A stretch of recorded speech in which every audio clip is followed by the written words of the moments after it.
Hello everybody, welcome back. If you're new to the channel, please consider subscribing after watching this video, but only if you like it.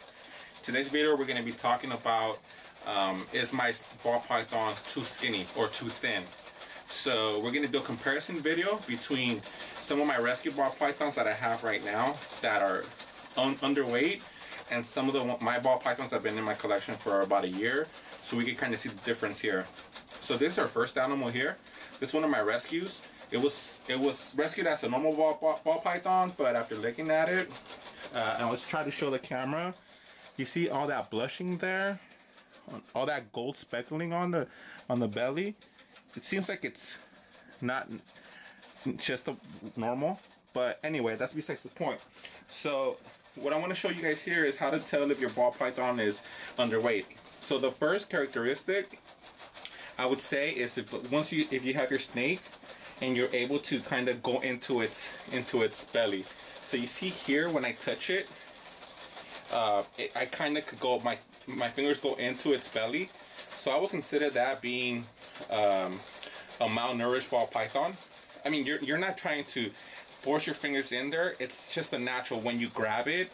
If your fingers kind of go into like, so just like this perfect example, see how it just goes in without me even trying. I would consider that being a skinny or malnourished ball python. Another sign for me is if you grab it and it has excess skin like this. So you see this here, let me see, making sure I'm picking it right. So I'm just grabbing this and there just seems to be, you know, extra skin on the snake, on the body. That to me would also indicate to me that it's underweight, and it hasn't been eating properly.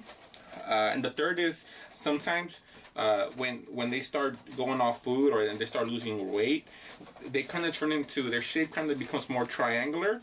So you'll feel their spine a little more, and then you'll also, so it'll just be like a triangle shape. You know, it's not as round as it should be. And you know, the girth, obviously, right? It's a lot thinner. You know, you can see this for the size of this snake is. You can see how thin she is, right? So you could just feel it if you do this. You can see how thin that actually becomes once you start kind of holding her. You know, I would say maybe that's about 1.5 inches of thickness. So this is what I consider to be a thin or malnourished ball python. So what I'll do here is pull out my girl here. Once you put her in, this is my coral glow red stripe female. So you can see here how more girthy she is just by looking at her.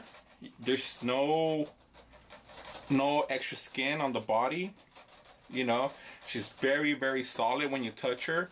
You know, you try to go into her belly, it's just completely, it's just hard.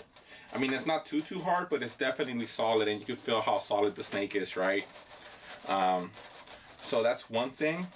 The snake itself, you can see it's more, the circumference on it is a lot wider. And this snake is considerably younger than that snake as far as what I've been told. And then its tail, right? You can see right here, you can see how it's a lot more fatty, right?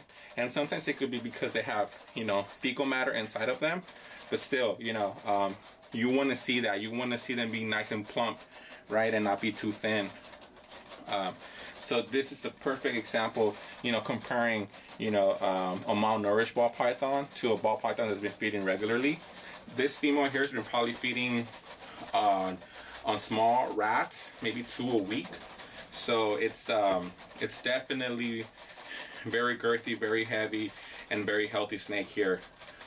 So you can just see the overall difference. And if you guys, you know, I'm assuming most of the people watching this video won't have a malnourished snake, but you know, if you guys ever come across a rescue or something like that, I will kind of look into those telltale signs to see, you know, if they are malnourished.